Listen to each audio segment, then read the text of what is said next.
Este podcast é uma produção Reverber.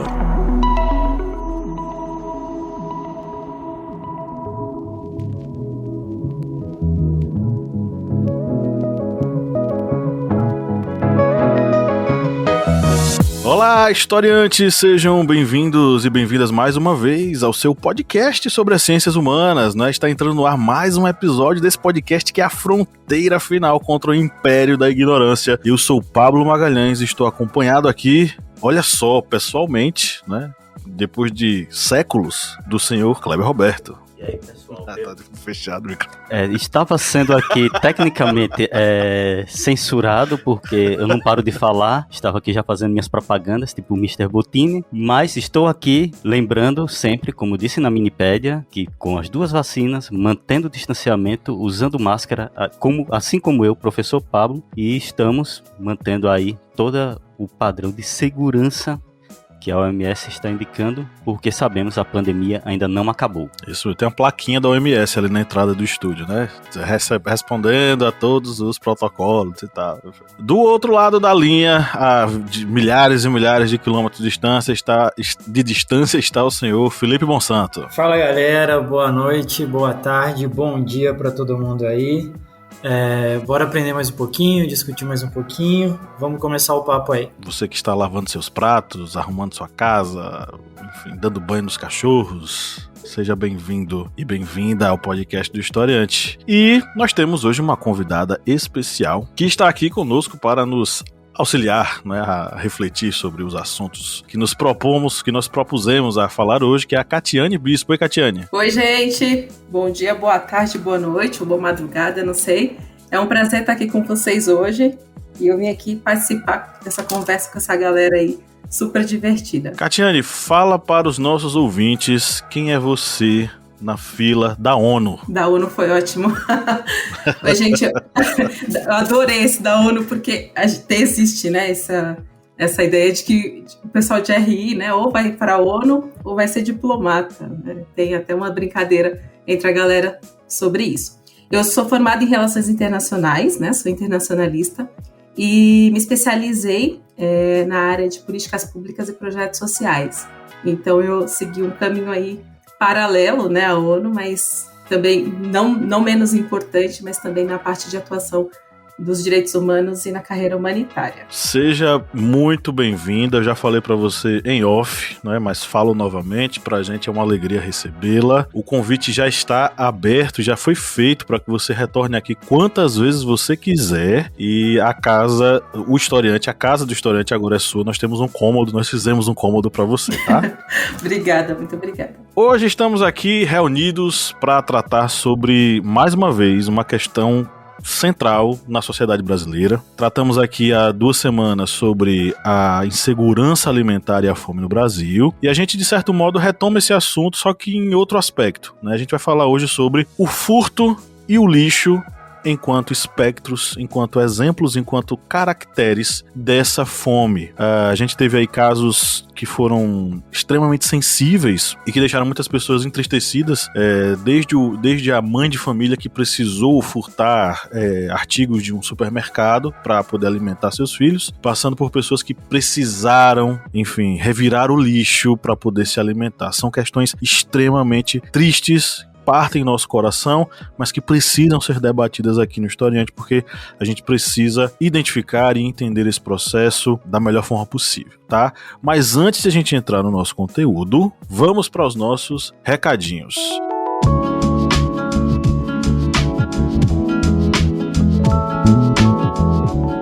Kleber Roberto, você sabe que produzir conteúdo aqui no Historiante é um prazer enorme pra gente, né? A gente faz isso com alegria no coração, correto? Nesse momento não é Kleber Roberto que está aqui, é Mr. Bottini. Começou. A gente tem a alegria de produzir, você sabe disso, né? A gente tá aqui há vários anos produzindo conteúdo na internet para ajudar milhares e milhares de pessoas que a gente nem sabe quem são a estudar. Porém, essas pessoas podem nos ajudar a manter o projeto, correto? Isso mesmo. Aonde? Se você estiver a fim de ajudar, aqui o Historiante, que é esse portal com várias opções para você estudar. Canal no YouTube, redes sociais, aplicativo para celulares Android, sites, canal no YouTube. Aqui a família de podcasts, você vai lá no nosso Apoia-se. O link é apoia.se/historiante. E a partir de R$4 você vai estar contribuindo aqui com o Historiante, com essa gama de informações que estão disponíveis aí gratuitamente para vocês. E vocês também vão ter uma série de vantagens. Vocês vão poder acessar o nosso grupo secreto no Facebook, que tem muito material exclusivo. Você pode também dar opiniões para algumas pautas, tanto aqui da Mesa Redonda como da Minipédia, e também participar do sorteio mensal de livros. Veja aí, todas essas vantagens por apenas quanto? Apenas quanto, gente? R$4. Meu Deus do céu, o gerente tá louco. R$4 não dá nem um café, cara, mais, sabe? Não tem nem aquela coisa, vamos dividir um café e tal. Não dá nem um pacote de chá que a gente toma aqui. Pois é, então apoie, ajude os produtores de conteúdo independentes na internet, principalmente quem trabalha com história pública, porque é difícil pra caramba. Então, se o pessoal nos apoia, vamos mandar um beijo pra essa galera, bicho. Vamos mandar um abraço aí afetuoso pra essas pessoas que nos apoiam. Vamos mandar aí um abraço afetuoso com aquele cheirinho de café. A gente acabou de tomar um cafezinho aqui quente, que agora tá gelado. E vamos mandar um abraço aí para Thalisson Luiz Silva Pinheiro, que é novo apoiador. Vamos também mandar um abraço para Caliene Suede Santos Trindade. E vamos mandar também um abraço afetuoso para Carolina Iê. Todos eles que se sintam abraçados aqui, e agradecemos muito esse voto de confiança e apoio aqui para o Historiante. Carolina, inclusive, que deu uma pistolada na gente, disse que o aplicativo não tá funcionando direito não, viu? Carolina, a gente ouviu as suas preces e a gente vai tentar dar um jeito lá no aplicativo para ver se ele funciona melhor, tá? É porque tudo aqui é nós dois. A equipe é uma equipe, uma dupla de dois. É uma equipe enorme. Sabe por que eu sei da história de Caroline? Porque ela usou o nosso formulário de pesquisa de opinião dos nossos ouvintes. Tá vendo como é importante, Felipe Bonsanto? Cara, isso é fundamental. É por isso que a gente agradece a ela e a todo mundo que vai lá e responde a nossa pesquisa de opinião. E não é só pra isso que serve, né? Pra dar uma pistolada na gente de vez em quando, mas também pra gente saber e conhecer vocês melhor, pra gente poder continuar produzindo conteúdo. Fala o que você tem achado dos temas do podcast, dos nossos materiais. Então, assim, a gente quer conhecer vocês melhor para poder produzir coisas cada vez melhor e atender a necessidade de vocês. Então vai lá, pega aí enquanto você está ouvindo a gente, dá uma pausinha aí, vai lá, responde a nossa pesquisa e ajuda a gente a continuar produzindo coisa de primeira linha para vocês. É isso aí, escute o recado do Felipe Bonsanto, o link da pesquisa de opinião tá na descrição do episódio. Não precisa nem dar pausa, viu, Felipe? Pode continuar ouvindo, vai respondendo e ouvindo a gente, não tem problema não, a gente continua aqui. Não, enquanto tá lavando o prato ali, né, senão vai molhar a mão, vai sujar o negócio, tá? Assim, não pausa a gente não, só pausa o lava-louça aí, entendeu? Pois é. O último recado é que a gente já está há algum tempo com um negócio que foi batizado de Historiante Play, né? O que é o Historiante Play? Todos os cursos que a gente oferece lá no site, né? Que a gente tem nossos alunos que se matriculam, né? Enfim, todos esses cursos agora estão no lugar só, que é o Historiante Play. E aí você paga uma assinatura de R$14,99 e tem acesso a todos os nossos cursos. Kleber Roberto, é uma coisa louca, cara. O gerente tá maluco. O gerente enlouqueceu. O gerente enlouqueceu. Então, assine o Historiante Play lá na TV Historiante no YouTube e você vai ter acesso a todos os nossos cursos com certificado, entre outras coisas. A gente vai colocar lá material exclusivo pra vocês, tá? Assine, vai ser bacana pra você, vai ser bacana pra gente, vai ser bacana pra todo mundo, tá? Agora sim, vamos para o nosso editorial.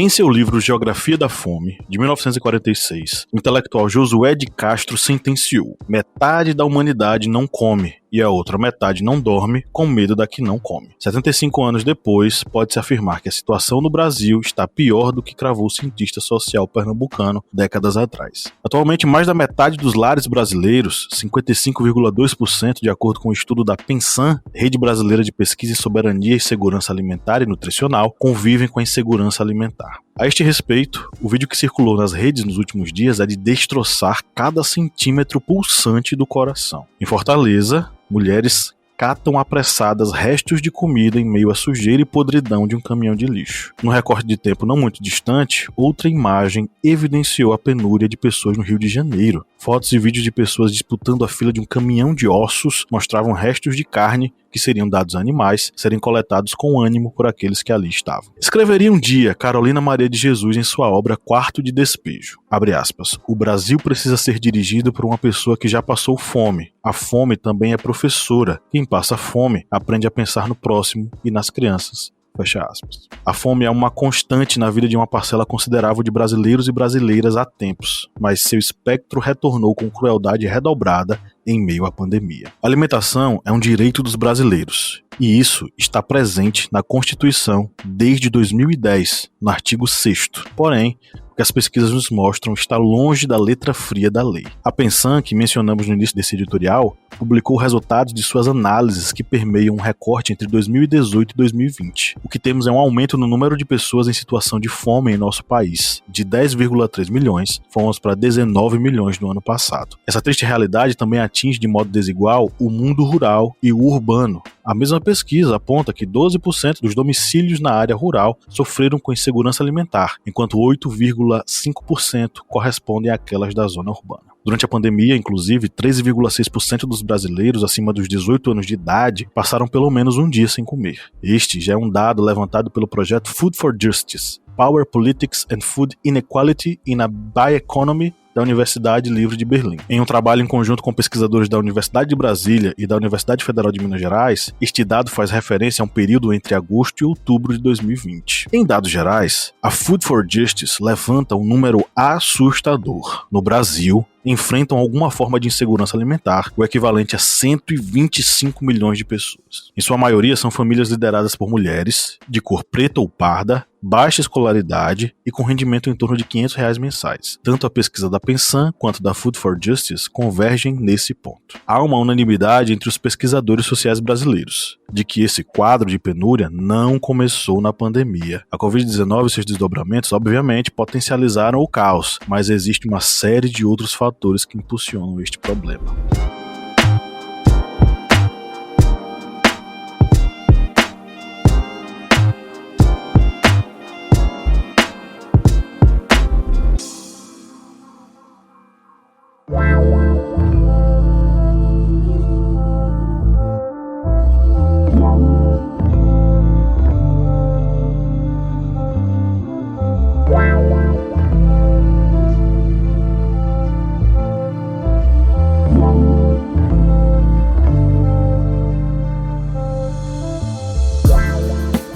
Desolador a gente saber que um dos países que alimentam mais de 180 países no mundo, que é o caso do Brasil, é o terceiro maior produtor de commodity, né, de alimentos para 180 países, tem um cenário tão desolador como esse, né? Esse recorte de exclusão das pessoas é lastimável. Eu quero começar falando sobre a questão que o Brasil é um dos signatários das ODS, né, o que a gente chama de Objetivos de Desenvolvimento Sustentável. Isso é da Agenda de 2030, então ele é um dos signatários e se comprometeu a atingir algumas metas. E como a gente está falando de fome, né, e falando também que boa parte são mulheres pretas e pardas, né, que chefiam famílias, que estão numa situação de exclusão social, né, mais do que isso, de total vulnerabilidade social e econômica, enfim. Existem 3 objetivos que o Brasil está simplesmente deixando muito aquém, né? Principalmente nos últimos 4 anos, que é o primeiro ODS, que é a erradicação da pobreza, a segunda, né, que é fome zero e agricultura sustentável, e a ODS de igualdade de gênero, porque a gente vê que o recorte, quando se tratam das mulheres, é muito mais excludente e a gente ainda tem a questão da precarização dessas mulheres, né?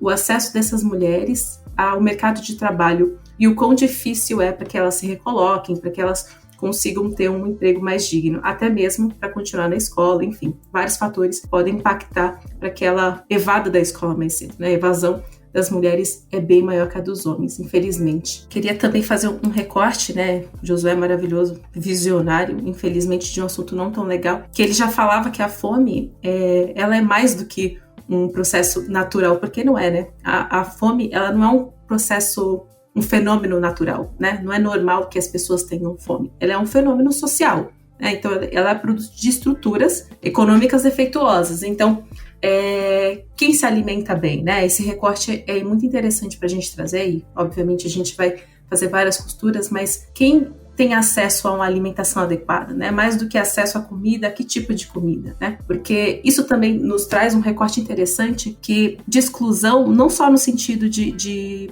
ter acesso aos alimentos, mas os tipos de alimentos que a gente pode colocar na nossa mesa, né? Então, eu trouxe, inclusive, assim, para a gente debater algumas coisas, por exemplo, o valor, né? O Brasil é um dos maiores exportadores, mas hoje a gente teve um aumento de 2020 para 2021, 104% do aumento do óleo de soja. E o Brasil é o país que mais lidera a exportação, né? O agronegócio, a exportação de soja. O arroz aumentou 76%, a batata, que é um item relativamente simples de plantação, 68%. Então eu deixo aqui uma provocação, né? A gente alimenta o mundo, mas infelizmente quase a metade da nossa população passa fome. São pessoas que estão em total vulnerabilidade e insegurança alimentar. Eu queria complementar um pouquinho do que a Catiane fala, pegando até por um outro lado. É muito interessante a fala dela quanto aos 3 pilares que o Brasil tem para desenvolvimento, tudo, e a gente foi referência em políticas públicas para a erradicação da fome na década de 2010, na década de 2000 e na década de 2010, né? No Brasil, a gente saiu do mapa da fome em 2014, aliás, no mundo, né? A gente saiu do mapa da fome em 2014, mas só que a partir de 2016, a partir do golpe, a gente tem um desmantelamento muito grande das políticas públicas que incentivam e que impulsionariam o Brasil para que conseguisse erradicar a fome, diminuir cada vez mais a fome, né? Vale lembrar que o Brasil nunca acabou com a fome. A gente diminuiu muito. A gente saiu do mapa da fome da ONU, tudo, mas a gente ainda tinha fome e a gente estava trabalhando para isso. E um dos pilares fundamentais para isso eram as políticas públicas, eram os órgãos que ajudavam a mapear, a estudar, a fornecer para cada região, para o Brasil, que é um país continental, né? Estudar cada região e atender a cada região da maneira que necessitava. Mas a partir de 2014 a gente tem esse desmantelamento, perdão, de 2016 a gente tem esse desmantelamento aí das políticas públicas, e com a entrada do nosso querido presidente aí, né, contém ironia nessa fala de querido, houve ainda mais um descaso, né, nessa política neoliberal que a gente tem aí do Paulo Guedes, com a erradicação da fome, com a preocupação com quem passa fome, né, com o pobre. Então é muito na contramão, né, a gente perde muito, a gente está perdendo muito desde de 2016 para cá, um futuro que a gente teria brilhante aí para ser exemplo, além dos programas que a gente vendeu para o mundo, que a gente foi vitrine para o mundo durante muito tempo. A partir de 2016 a gente tem essa virada aí, vira referência negativa, né, de como a gente está desmantelando tudo. É muito contrastante e é muito triste isso, né? A gente vê no que tem acontecido nas últimas semanas. É lastimável. Só complementando um pouquinho a fala, o Brasil ele chegou a exportar essa tecnologia, né, que a gente fala, foi um exportador de tecnologia social. O Fome Zero ele foi visto em vários países do mundo. O Senegal, inclusive, mandou uma super comitiva para aprender como o Fome Zero funcionou. Porque a gente fala que o tripé de sucesso do Fome Zero foi basicamente uma vontade política. Deixou de ser uma vontade de Estado. Então, deixou de ser uma política particular de um governo e passou a ser visto de modo amplo, né? Então, teve vontade política, aliaram também a segurança, a soberania alimentar e nutricional, né? Voltando a essa parte. E teve muita estratégia do governo para que isso desse certo, né? Ouviu a camada mais pobre, os diversos setores da sociedade que trabalhavam nessa questão há anos. Então, Fome Zero é referência. Infelizmente, como o Felipe mesmo trouxe, desde 2016 ele vem sendo cada vez mais deixado de lado e não é mais um projeto de Estado como era antes. Só para fechar isso, é muito interessante que no modelo de governo que a gente tem, nessa política neoliberal que a gente tem, esse tipo de prestação de serviço, esse auxílio, esse projeto de acabar com a fome, isso não é visto como bons olhos, isso é visto como um gasto jogado fora. não é prioridade para o governo, né? Então, assim, a gente vê o quão mal a gente está dentro desse governo, de um governo neoliberal. É uma situação complicada, principalmente na situação atual do Brasil, em que há uma quantidade muito grande de pessoas que ainda sofrem com a questão da fome, utilizam o termo insegurança alimentar, mas a verdade é essa, pessoas que correm o risco de passar fome e uma quantidade muito grande de pessoas que realmente passam fome. O governo federal vem com esse novo, o substituto, né, do Bolsa Família, que é o Auxílio Brasil. E segundo o governo, né, vão aumentar o valor e dizem que vão zerar a fila do Bolsa Família. Só que numa notícia que eu acabei de abrir aqui, que está até no UOL, abri agora, essa notícia saiu, eu acho que poucas horinhas antes de começar aqui a gravação. Vem falando exatamente da questão do auxílio emergencial, que segundo o Ministério da Cidadania, esse número caiu, no caso de pessoas que recebem auxílio emergencial, para 35 milhões após reavaliações de cadastros. E dentre essas pessoas, aproximadamente 20 milhões, 57%, não estão no CadÚnico. Oficialmente, esse público não está na fila do Bolsa Família e, portanto, não deve entrar no Auxílio Brasil até dezembro. Ou seja, por essa informação, que foi postada agora, está aqui disponível economia.ol, 20 milhões de pessoas no Brasil não vão ter nenhum amparo financeiro até dezembro. Em um país em que praticamente mais da metade da população está sofrendo com insegurança alimentar. Ou seja, o governo, ele tenta apagar traços do governo de Lula, mas fazendo uma política em que vai apenas maquiar o problema, porque o problema vai continuar. A economia, ela já veio degringolando antes da pandemia. Agora, só o reflexo do que vinha acontecendo em 2018, 2019. Se alguém pegar uma notícia desses anos, vai ver que a economia já estava estagnada, já estava começando a entrar em recessão, o desemprego estava em alta. E agora, com essa notícia aqui, a gente vê que 20 milhões de pessoas não vão ter nenhum auxílio até dezembro. Ou seja, a gente vê que realmente o governo, ele quer apenas tentar maquiar para parecer que está tentando resolver os problemas, mas os problemas vão continuar. É como, digamos, pegar uma casa que está em ruínas, caindo nos pedaços, e a pessoa vai chegar ali e botar um papel de parede do lado de fora. Dizer, ó, pronto, então eu resolvi aqui o problema, mas internamente os problemas vão continuar. E até quando estava definindo esse tema para esse podcast, eu lembrei até, aí saindo um pouquinho só dessa questão do Auxílio Brasil e falando dessa questão dos furtos famélicos, aqueles furtos que a pessoa vai roubar para se alimentar, eu lembro que está ocorrendo muito aqui em Petrolina, na cidade, a gente está gravando em Juazeiro, Bahia. Petrolina, a cidade aqui vizinha, é Pernambuco, e vejo que muitos supermercados, eles estão recorrendo a ampliar a quantidade de seguranças. Próximo da minha casa tem um hipermercado que sempre ficava apenas um segurança na porta. Agora, normalmente, são 3 seguranças, um na porta e 2 circulando internamente. E ao conversar com eles, disse, não, é porque para evitar furtos. E lá é um supermercado que tem gêneros alimentícios, bebidas e eletros. Mas uma pessoa, ela não vai conseguir roubar uma geladeira e botar nas costas.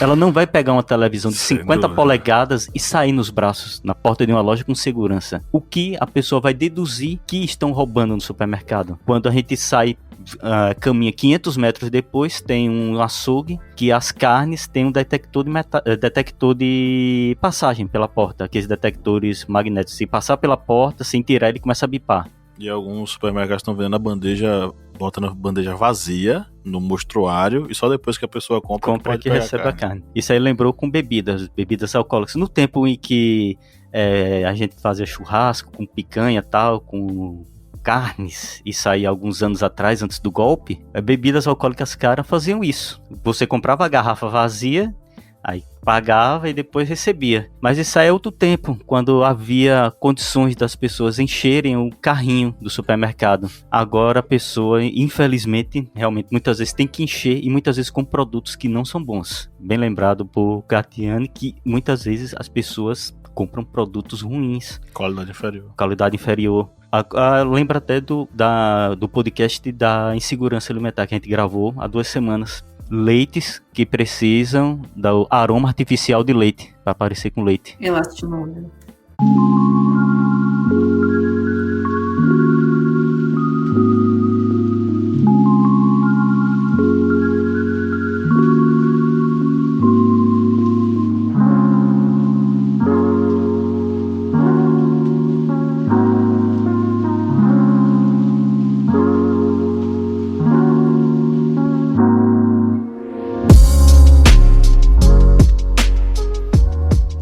Tem um conceito que eu queria até que a gente levantasse aqui, a gente não pode terminar esse episódio sem falar sobre isso, que é o de soberania alimentar. A gente fala muito sobre segurança alimentar porque é uma definição da ONU, né, principalmente da Organização das Nações Unidas para a Alimentação e Agricultura, que é a FAO, da sigla em inglês. Eles usam o termo segurança alimentar. Mas os movimentos do campo, os movimentos populares, em especial a Via Campesina, que é a organização internacional, né, dos movimentos dos campos, o termo seria soberania alimentar, porque não adianta você garantir segurança se você não garante a soberania dos povos sobre a escolha e as estratégias de desenvolvimento alimentar de determinados países. Então, mais do que garantir a segurança alimentar, a gente tem que garantir a soberania alimentar, que é cerceada, por exemplo, por conglomerados que monopolizam a produção alimentar no país. É por isso que tem esses grandes conglomerados, eles lutam muito contra a agricultura familiar, porque eles precisam monopolizar esse processo de produção para poder potencializar seus lucros.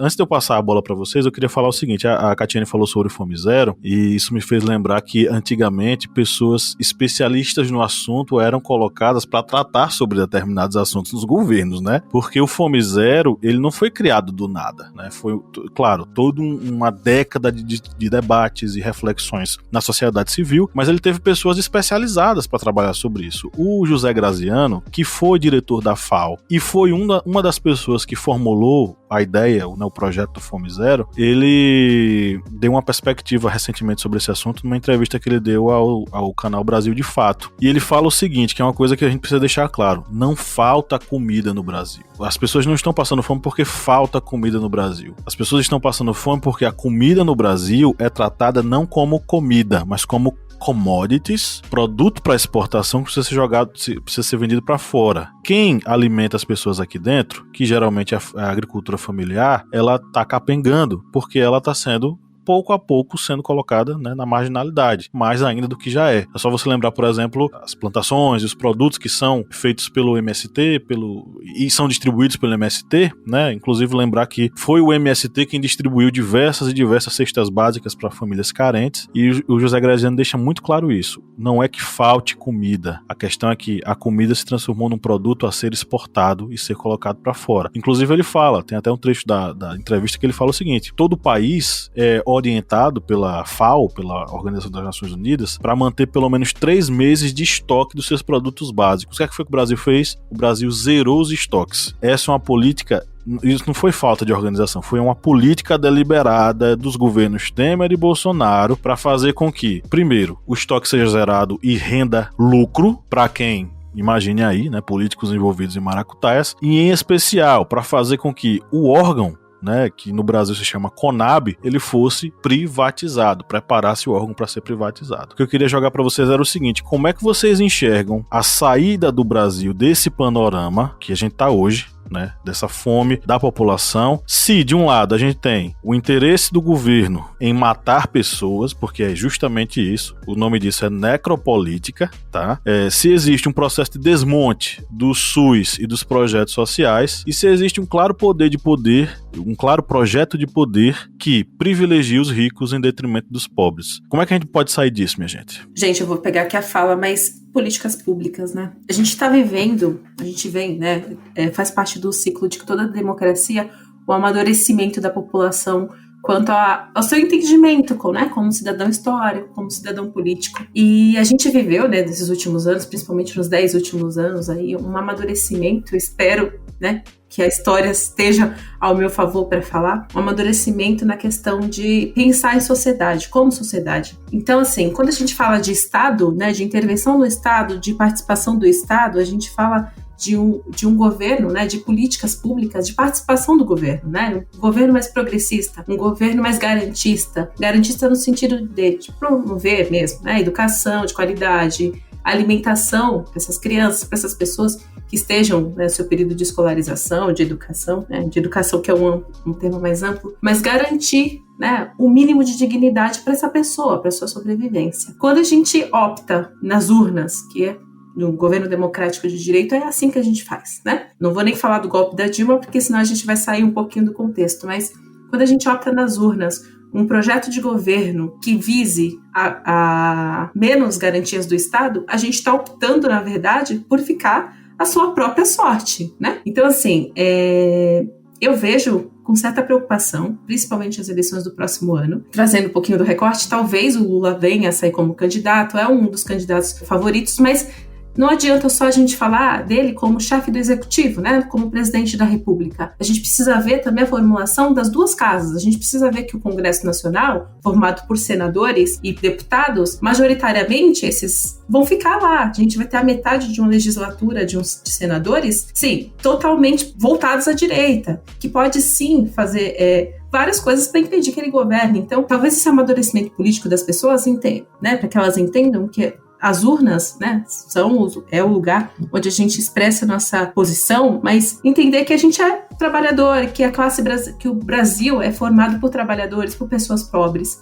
Então não existe nenhuma guinada, infelizmente, se não for pela intervenção do Estado. Mas infelizmente hoje a gente ainda vê esse clientelismo, né, de pessoas que têm fome, obviamente, precisam viver, e que infelizmente são conduzidas a acreditarem num projeto de salvação, de que tudo vai melhorar. Então, eu não vejo nenhuma saída, senão pelas políticas públicas, pela intervenção do Estado, pelo Estado garantir essas pessoas um mínimo de dignidade, de acesso à comida, de, né, soberania alimentar e nutricional, né, comida de qualidade, comida de verdade. Eu acho, pegando até um gancho do que a Tiane está falando, eu acho que criar um pouquinho mais de consciência, as políticas públicas são fundamentais e através delas criar alguma consciência na população, porque é muito uma fala que a Tiane deu agora há pouco, de que a gente está num país que é pobre. A maioria das pessoas no Brasil são pobres. Tem até um termo que o pessoal tem usado um pouco aí em rede social, alguma coisa assim, que é a classe média é o pobre premium, entendeu? É o perfil ali do pobre premium. As pessoas que acham que tem um poderzinho aquisitivo maior, que tá vendo que a coisa tá apertando, que a coisa tá ficando cada vez mais difícil, é criar consciência, tentar de alguma forma criar consciência nessas pessoas e mostrar, olha, se a gente continuar nesse modelo de desmantelar essas políticas públicas e não fortalecer, como a Tiane falou, a gente tá indo pro buraco. A gente já tá no buraco e a gente tá cavando ainda mais. A gente vê isso com o SUS, com o que aconteceu na pandemia, a falta de assistência que teve, a falta de incentivo para o SUS que teve. Então, assim, e ainda assim, é muito assustador ver que pessoas ainda defendem que haja a privatização do SUS, que haja a privatização de órgãos públicos, porque não vê a necessidade desse assistencialismo, a necessidade de fortalecer esses órgãos para que a gente possa cada vez mais melhorar a saúde pública, melhorar o acesso à alimentação, melhorar a agricultura familiar, melhorar com que a alimentação chegue de uma forma decente na mesa do pobre, políticas públicas, auxílio, enfim. Eu acho que a gente precisa muito criar essa consciência para essa votação do ano que vem que a gente vai ter. É porque a situação do Brasil não adianta somente eleger Lula, porque é algo que a gente já até falamos em outros podcasts, o próximo presidente vai pegar o país arrasado. Então, o próximo chefe do executivo vai pegar esse problema. Então, na sequência, vai ter que ter uma mudança também nessa estrutura do legislativo. Senado, lembrando que vai ter também eleição para senadores, para os deputados federais. O povo tem que ter a consciência em quem vai votar, porque essas casas são extremamente importantes para conseguir o Brasil conseguir fluir com seus projetos. Não adianta manter as mesmas bancadas lá, que isso aí vai só ficar, digamos, arrolando o problema, porque tem bancadas lá que realmente só vão andar se tiver algum dinheiro por fora. A gente vai lembrar, por exemplo, o Tratoraço. O Tratoraço é um exemplo disso. As coisas só vão andar se tiver dinheiro para esses determinados deputados, para esses determinados senadores. Então tem que haver essa mudança realmente dentro do legislativo. E pegando também esse ponto sobre a questão da população, ela ter essa noção dos serviços que são oferecidos para a própria população, aí pegando educação, SUS, que é o Sistema Único de Saúde, muita gente tem ainda na cabeça, acho que não tem na cabeça, porque eu acho que aí é um grande vácuo, assim, só tem a matéria escura, a mesma coisa que tem no espaço. Porque a pessoa que chega e diz, não, vamos privatizar o SUS, vamos privatizar a educação, o exemplo disso foi aquele senhor, acho que foi até no estado de São Paulo, que está devendo milhões para um hospital, porque ele ficou internado na UTI por causa da Covid, e ele nunca vai ter condições de pagar aquela quantidade exorbitante. Isso é um exemplo do que a população tem em mãos. Tem um sistema único de saúde. Ah, mas o sistema único de saúde tem corrupção, essas coisas? Então, fiscalize, utilize a força que você tem. Eleja políticos que realmente vão querer que aquilo ali ande. Porque não adianta também a população ter esses materiais em mãos, todas essas condições, e de repente botar um político que vai querer pegar o dinheiro da merenda. É complicado. Aí a coisa não anda, realmente. Eu lembrei de Geraldo Alckmin agora. Ninguém citou o nome de ninguém aqui.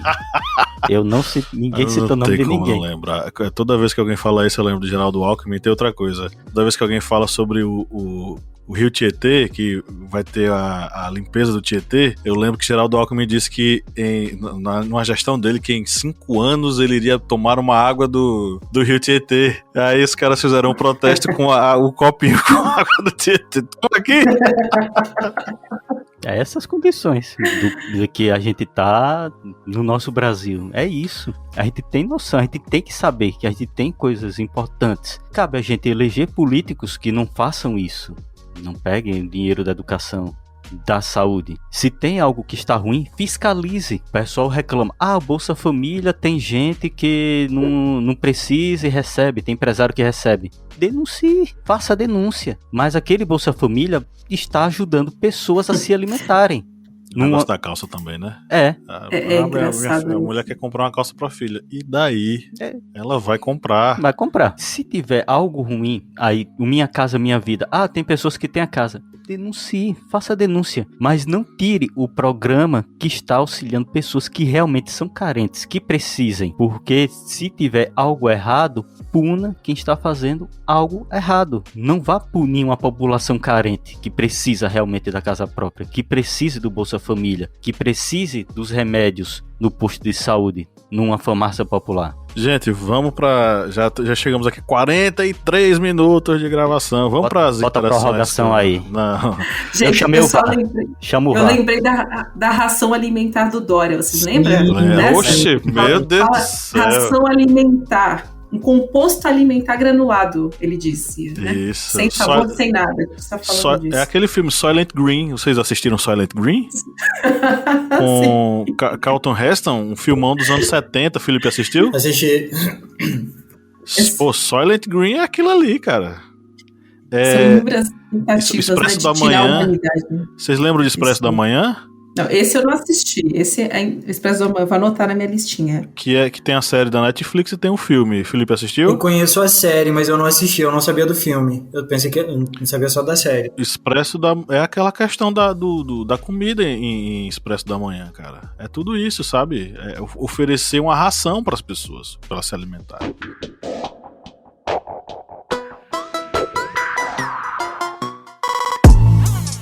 Gente, vamos para as nossas interações com os ouvintes, e aí, se vocês tiverem mais alguns argumentos, vocês vão utilizar agora, lendo as interações que os nossos ouvintes enviaram pra gente. Você que está nos ouvindo, curte o Historiante, gosta dos debates e quer participar, é simples e é rápido e tá na palma da sua mão. Vai lá no @ohistoriante no Facebook, Instagram ou Twitter e deixe o seu comentário na nossa postagem, que chama para a interação com o tema do episódio. Então faça isso toda semana, né? Participe, que com certeza a gente vai ter um prazer enorme de ler aqui a sua fala ao vivo, quer dizer, gravado, em nossos episódios. Pessoal, o que é que vocês separaram para a gente conversar hoje aqui? Começa, claro, Catiane, que é a nossa convidada. Foi difícil achar um comentário, né? Porque o pessoal é bem, além de irônico, né?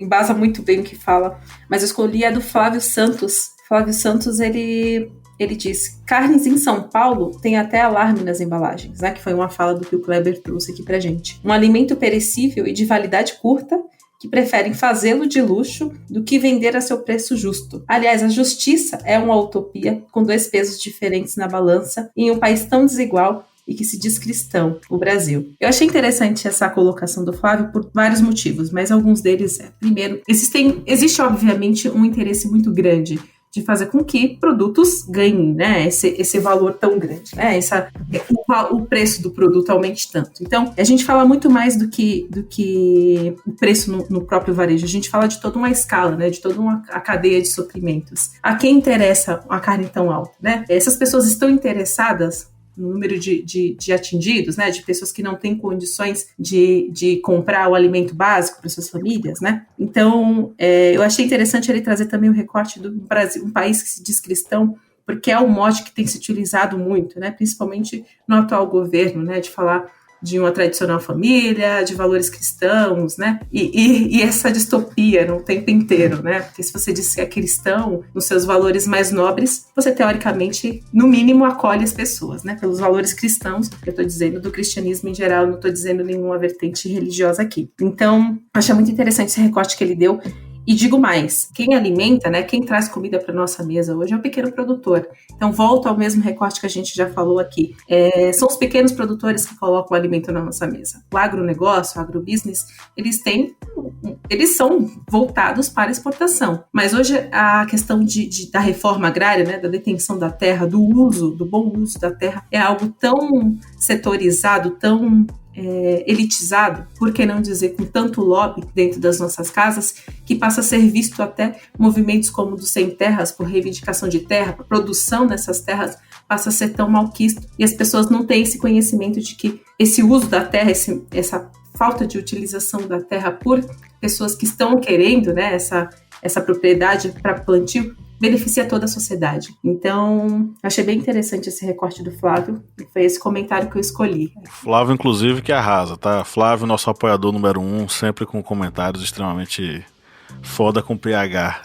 Maravilhoso. Vou falar aqui então. Eu vou pegar o do Quintal de Manhinha, que ela colocou. É um perfil, provavelmente é um restaurante, alguma coisa assim, que falou uma coisa que é muito interessante e pega essa questão da agricultura regional, da agricultura familiar, e ela fala a seguinte coisa: a fome é problema que nasce dos lugares, pessoas que têm comida. A fome é resultado da desigualdade, injustiça e do não debate sobre privilégios. Tá difícil trabalhar com comida num país faminto. E claro que muito mais difícil para quem não come. Isso me remete muito a essa questão da regionalidade, do desenvolvimento social dentro de uma região. O alimento de qualidade, o alface, a fruta, a banana, a laranja, vem da região ali, né? E se a gente não tiver esse desenvolvimento local, do agricultor local, que chegue com um alimento de qualidade para a pessoa ali da região, a gente peca com saúde pública, peca na questão da soberania alimentar, a gente peca em vários pontos, e isso afeta principalmente na nossa economia,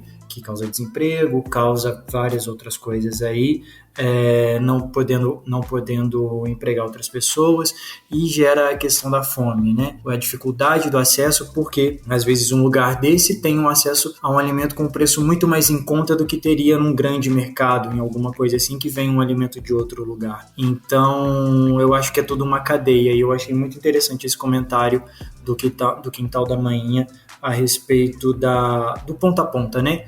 Do produtor, do intermediário, até chegar no consumidor final. Vou trazer um comentário aqui de Rico Moraes 67, que no caso do nome dele é Ricardo, e ele comenta o seguinte: o sistema custa muito caro, é preciso deixar dezenas de milhões de brasileiros na miséria, morando em barracos, morrendo em estradas mal conservadas, morrendo por falta de hospitais e médicos, para manter as classes políticas, judiciárias e o alto escalão do funcionalismo público com suas mordomias. É até interessante que ele deixa bem claro esse ponto, alto escalão do funcionalismo, que é, no caso, aqueles que não são os concursados, vão ser aqueles indicações políticas, aquelas pessoas que muitas vezes nem entendem o assunto, mas são colocados ali porque são os como diria, apadrinhados, né, políticos. Ele deixa bem claro isso. E realmente a gente está vivendo uma situação que é complicada, porque essa situação em que milhões vão estar necessitados, e aí num período, por exemplo, de eleição, muitas vezes eles acabam se apegando, muitas vezes, a o que a gente já comentou até várias vezes em podcasts, a mitos. Eles se apegam ao mito, o mito daquela pessoa que disse que vai resolver um problema sem apresentar nada. Muitas vezes só dizendo,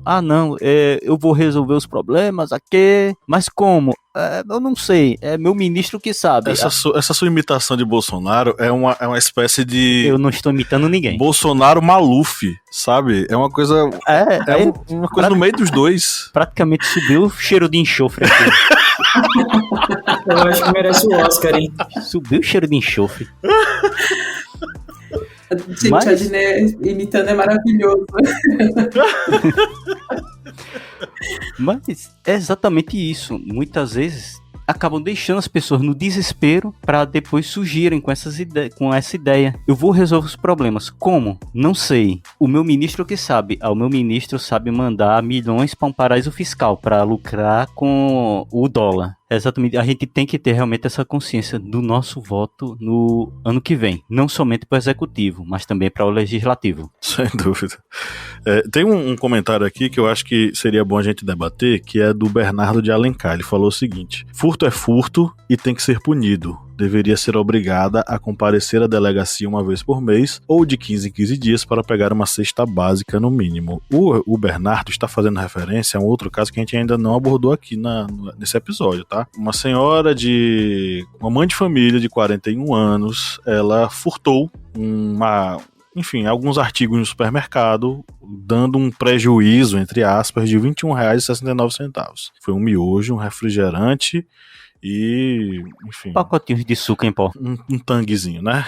Mas eu não posso falar a marca, né, Kleber? Senão tem que pagar royalties. Eles não pagaram. Tá certo. Então, assim, ela deu esse prejuízo para o supermercado, foi presa, inclusive a circunstância que ela foi presa tem violência policial envolvida, ela chegou com a testa machucada, os policiais disseram que ela caiu enquanto fugia, e um dos argumentos da defesa foi dizer que quando a pessoa cai, ela não cai de testa, ela cai, bota um braço, bota uma perna, tem uma escoriação e tal, nunca na testa, então é um caso de violência policial. E ela foi presa com justificativa do promotor, dizendo que aquele crime era um crime que representava um risco à sociedade. Aquele crime da mulher, o fato dela furtar um miojo, era um crime que teria um caráter nocivo para a sociedade. Esse desembargador, inclusive, com um saláriozinho de R$59 mil, foi quem falou esse tipo de coisa, né? Então, assim, líquido, tá? Só reforçar que é 59 mil líquido. Isso aí. Então, o negócio é mais embaixo, né? Como é, Felipe? Não, só reforçando, cara, 59 mil líquidos, tipo, já com todos os descontos, com tudo. Tudo. É uma pessoa que sabe, né, o preço das coisas no mercado, uma pessoa que acompanha muito a realidade da classe mais pobre brasileira. Justamente, né?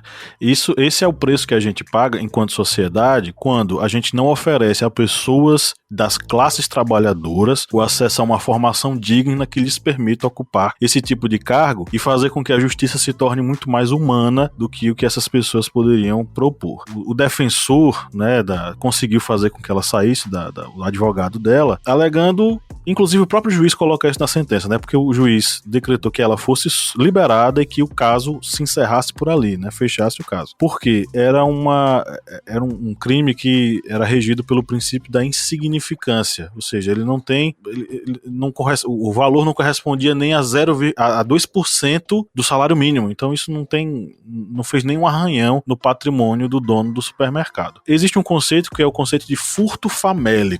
É quando a pessoa furta porque tá com fome. E esse tipo de coisa, segundo o Hugo Leonardo, né, que foi o advogado criminalista e presidente do Instituto de Defesa do Direito de Defesa, entrevistado pelo site Ponte, que disse que furto famélico nem se enquadraria num delito propriamente. Ela não deveria nem ter sido presa, ela deveria ter sido liberada. Quando o nosso ouvinte disse que ela deveria receber como punição, receber uma cesta básica a cada 15 dias, ele está externando uma opinião que também é minha e não sei de vocês, vou deixar que vocês comentem. O crime dela não tem qualquer tipo de punição, porque o crime dela é ter fome. A gente não pode punir alguém por ter fome e, diante do desespero, correr atrás e pegar a primeira comida que ela encontrar na frente. Então a gente precisa entender que a advocacia, o direito, são instituições que precisam ser tocadas por pessoas que entendam das dores da sociedade. Tem um princípio shakespeariano que é de que só ri das cicatrizes quem nunca foi ferido. Isso está em Romeu e Julieta.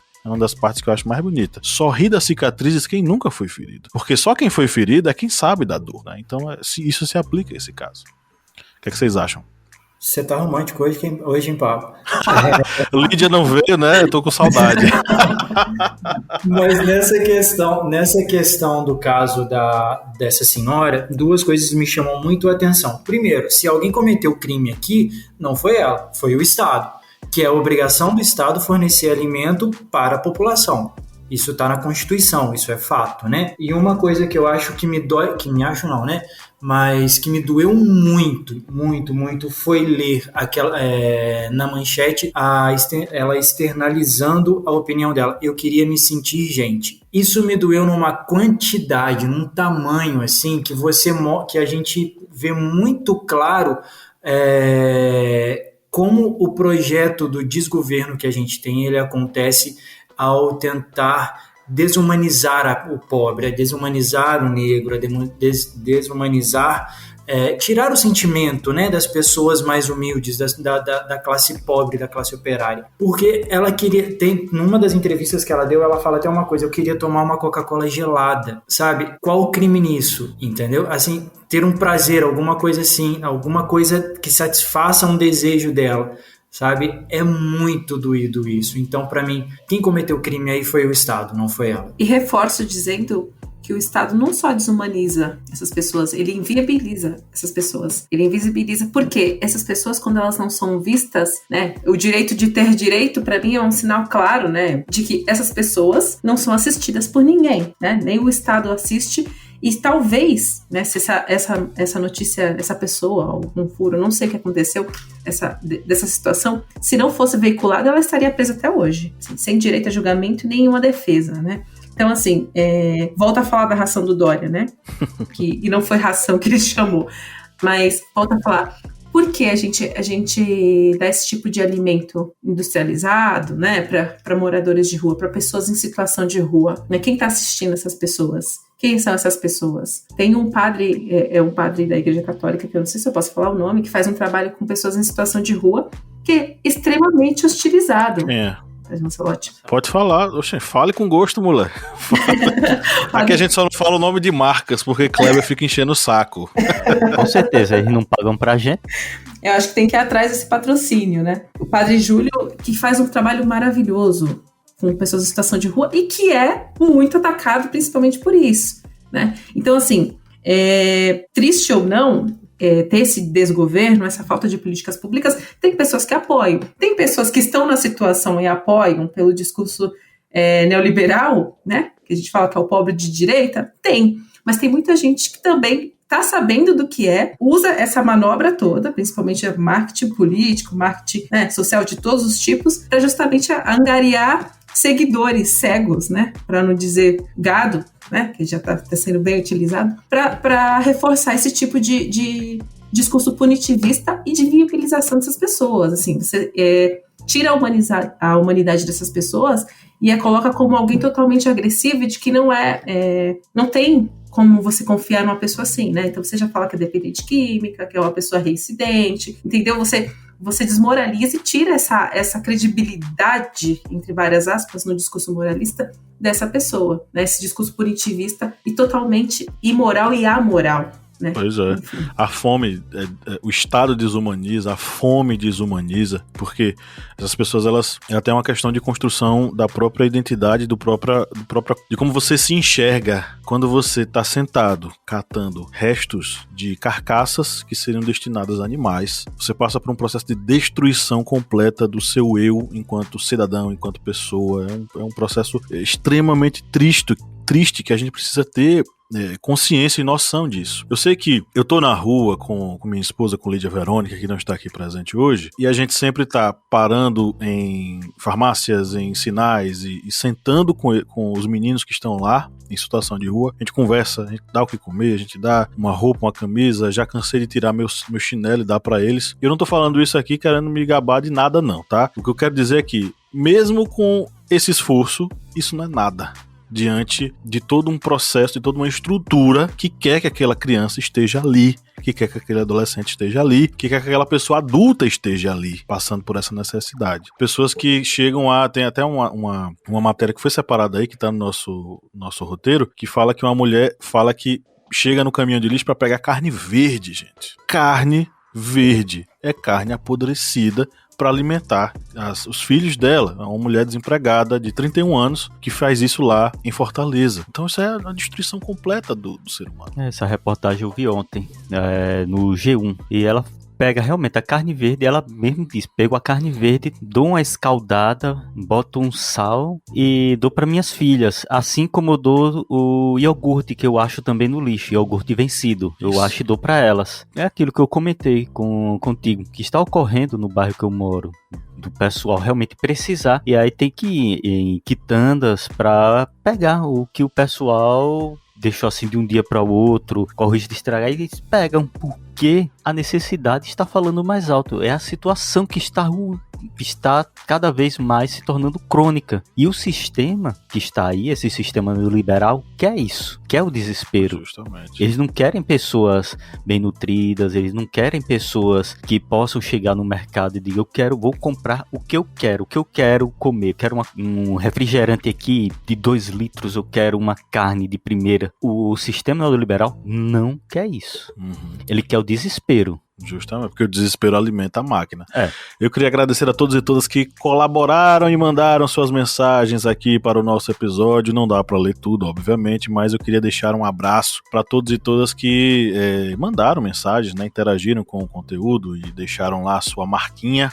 Vou mencioná-las aqui rapidamente, né? A Nutri da Social, que esteve aqui com a gente, né? A Natália Martins, a nutricionista que falou com a gente sobre esse assunto no episódio que se passou. Ela escreveu: crime ao governo permitir que a fome aumente a cada vez mais e que pessoas precisem utilizar o lixo como fonte de alimentos ou até mesmo furtar. Sim, a pandemia impactou negativamente nesse cenário, mas a fome já era algo que vinha crescendo e as gestões só fizeram desmontes das políticas públicas de saúde e alimentação depois do governo Dilma. Nós tivemos aqui interações do Bento de Souza Ismael, que sugeriu que a gente falasse sobre Ilha das Flores. Tá no roteiro, a gente vai falar sobre isso daqui a pouquinho. Antropia e Vida falou o seguinte, o Feliciano: 19 milhões de pessoas estão passando fome no Brasil desde 2020. Darcísio Oficial, né, o Darcísio Rodrigues de Moraes, falou sobre milicianos, que miliciano não tem generosidade. Obviamente que ele está falando sobre o presidente miliciano que nós temos. Cleoneide Crisóstomo, que sempre comenta com a gente, que colocou que em um país com tantas terras férteis como o nosso, é inadmissível que seus habitantes necessitarem recorrer ao lixo e ao roubo para matar a fome. Enfim, um grande abraço a todos e todas que mandaram mensagens, e agora vamos para as nossas indicações.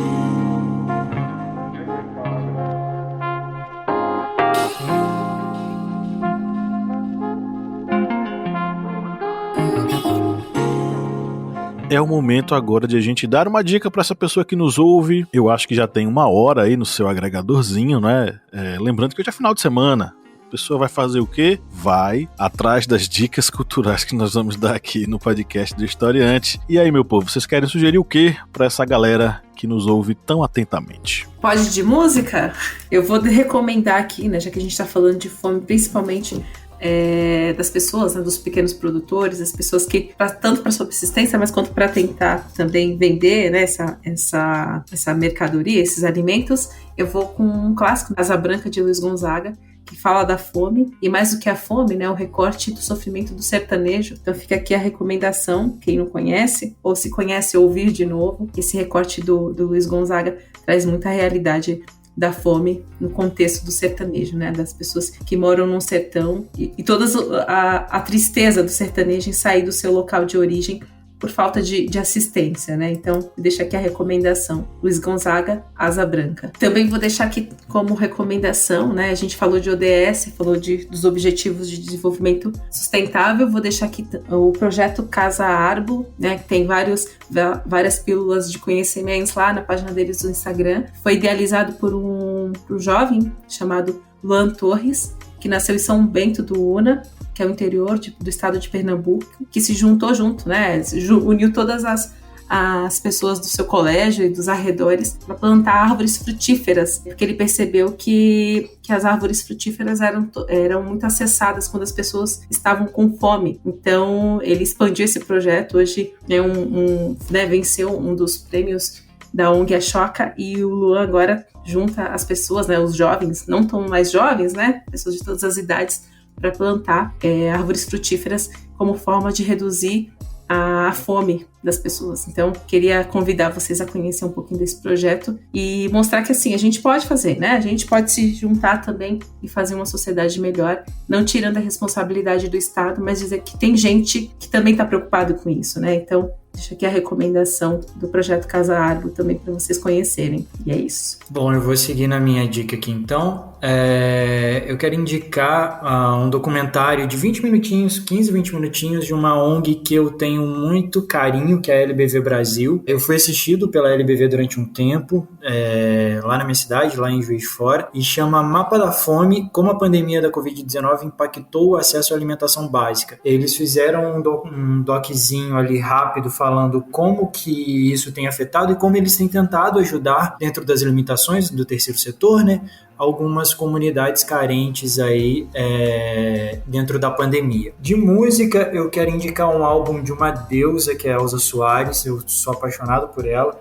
O álbum Planeta Fome, onde ela canta um pouco sobre a fome, é muito bonito o álbum dela. E um MC... Aí o Felipe me quebra, né? Porque ele bota um álbum inteiro, é a segunda vez que ele faz isso. Mas diga uma música do álbum, assim, pra eu botar lá na playlist. Cara, tem uma que chama Planeta Fome, que é muito boa. A música é muito boa. Pronto.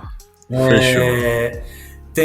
No outro eu vou indicar o álbum também, não vou indicar o álbum mais, mas eu vou indicar duas músicas. Não, indica o álbum, cara, mas depois você fala das músicas. Que é um MC carioca que eu descobri há pouco tempo, chamado César MC. O cara é muito bom. E eu vou indicar duas músicas dele, que é Conto Infantil, se não me falha o nome agora da música, e o outro Dai a César o que é de César.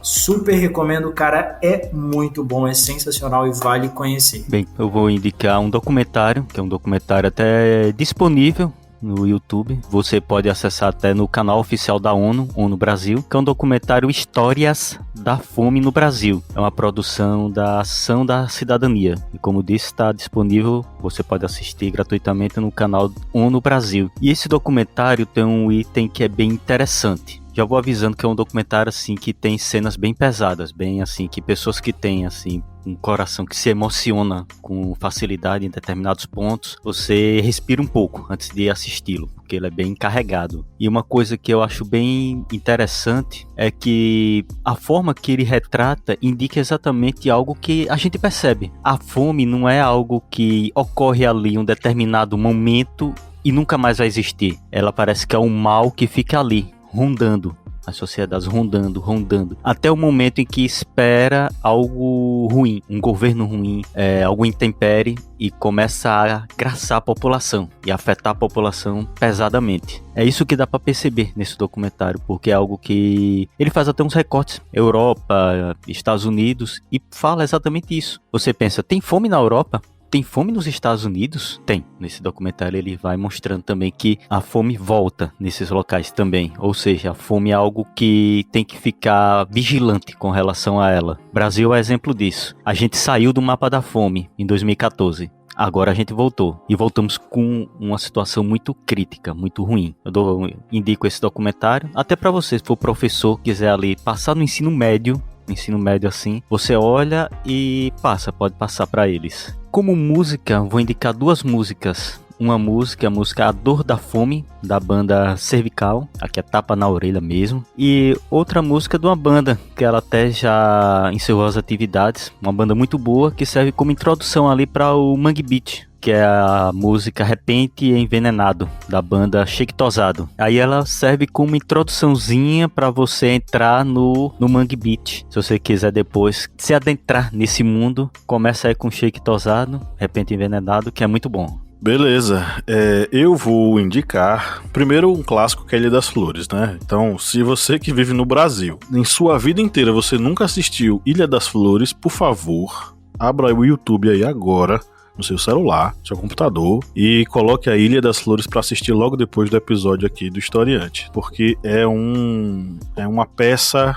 do cinema brasileiro que não tem precedentes. Foi dirigido e roteirizado por Jorge Furtado, com narração do querido, saudoso, já nos deixou, Paulo José, um dos atores mais fantásticos que o Brasil já teve. E também ouçam A História da Fome no Brasil, que foi lá do podcast História das Coisas, que está aí no seu agregador preferido, ou então vá lá na TV Historiante e assista o mini doc que a gente produziu, né? A História da Fome do Brasil. Mais uma produção com selo carimbo historiante de qualidade. E para nossa playlist fechando, vocês foram muito cabeções, né? Nas indicações de vocês, eu vou colocar músicas aqui para dar uma relaxada no final de semana.